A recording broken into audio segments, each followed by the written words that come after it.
Hello guys, this is your Kasosyo Vlogs. For today's video, nangasar lang naman ako sa mga kapwa ko vendors na nakakuha ng allowance. So let's go! Tingin ng mukha ng nakakuha ng allowance. Blooming! Patingin ng mukha ng kukuha ng allowance ng dalawang anak. Wow, malungkot ba?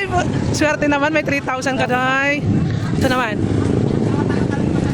Patingin ng mukha ng nakakuha ng 1,500 na allowance. Tingin ang mukha lang nakakuha ng allowance, 1,500. Wala akong allowance. Bakit? Wala akong estudyante. Ano wala kang estudyante? College na. Yung isa yung bunso? Hindi, wala. Bakit wala? Private yun. Sa Sampaloc University wala nag-aaral yun. Talaga siya, isasali talaga niya ko lagi. Magpasalamat ka sa nagbigay ng allowance. Thank you very much sa nagbibigay ni Mayor. Magbigay kayo ng pasalamat sa nagbigay ng allowance. Hoy, magpasalamat naman kayo. Pasalamat ka naman. Nga mo yan ka na pasalamat din ha. Thank you for watching Kasosyo Vlogs.